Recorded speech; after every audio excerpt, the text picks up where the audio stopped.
Story time of why I'm terrified of ever babysitting again. I started babysitting for this one family in the summer of 2019. I have my information for babysitting online, so people contact me. So the mom contacted me and said she wanted me to babysit for her 3 kids. So we set up a time and schedule. She gave me her address, the usual. So when I got to her house, she had already left like 5 minutes before I arrived, and I see the kids sitting in the living room watching TV. But then I see this man walking down the steps. This man, who I was assuming was the dad. He asked me who I was, and I said I was the babysitter and that I sorted things out with the mom, and if he wanted to make sure he could call her. Well, he told me that he was the dad and that he knew I was coming. He just didn't expect me to come so early and so suddenly. I was kind of confused as why they needed a babysitter if he was already there. I was like, okay, so he wouldn't be able to get into the house if it wasn't actually the dad, so it has to be him. Well, the mom texts me and says she's on her way home, so I put the kids to sleep and then I go home. Half an hour later, I get a text from the mom saying the kids are gone. When I described that man I saw, she said that sounded a lot like her ex-husband who has a spare key to their house. Part 2 of why I'm terrified of babysitting again. Like I said, when the mom came home after I left, she told me that the kids were gone. I described to her the man that I saw in the house that I thought was the dad, and she told me that was the ex-husband who had a spare key to their house. But she did not believe me right away. At first, she was asking me a lot of questions, acting as if I was the one who kidnapped them. Almost as if she was accusing me of kidnapping. And you know what? Those feelings were right.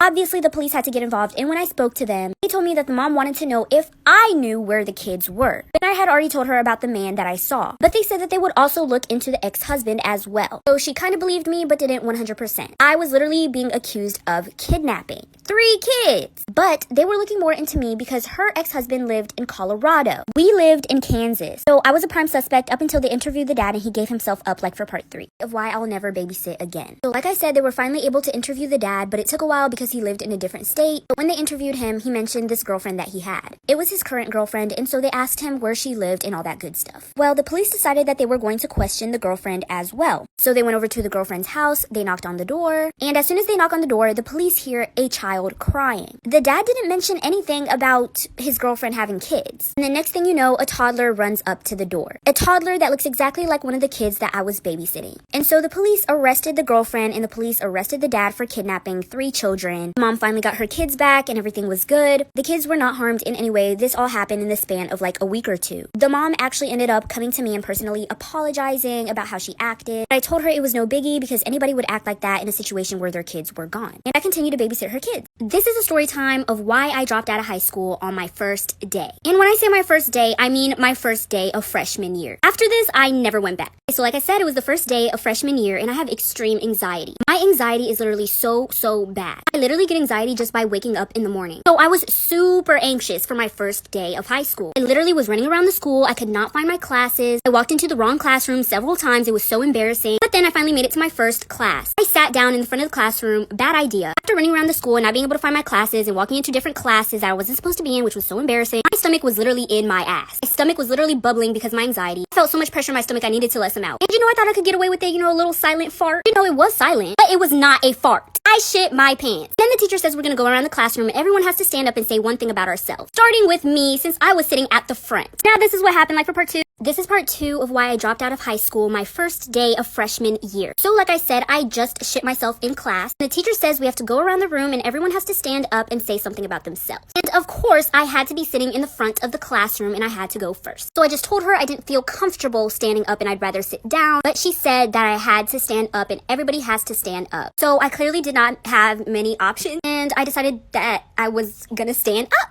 And so I stood up and everybody gasped. Even the teacher. The teacher literally made everybody get out of the classroom. And I knew from there on out, I could not show my face in that school anymore. I knew all day everyone was going to talk about that one kid that shit themselves in class. Yeah, the teacher took everyone out of the class and then I got myself cleaned up. Went to the office, told them what happened. They called my mom. They let me go home. I cried to my mom and told her I could not show my face at that school anymore. And so she pulled me out of high school and I just did online until I graduated. This is part 3 of why they call me Miss Petty. So I made a fake sugar daddy page and DM'd my boyfriend's girl best friend and asked her if she wanted to be my sugar baby. And she said yes. You want to know why she said yes? Well, that $5,000 worth of stuff she bought for my boyfriend came in handy. A week had passed since she posted all those pictures of me bald while sleeping. Oh, by the way, she saw Nair in the bathroom and used that to wash my hair. Well, a week passed and over that week, I sold all the stuff she bought for my boyfriend. I actually ended up getting $6K back. So basically I told her I would pay her $1,000 a week in exchange for some sexy pics. And I sent her $700 right there so she thought it wasn't fake. Bitch didn't even know she was getting her own money back.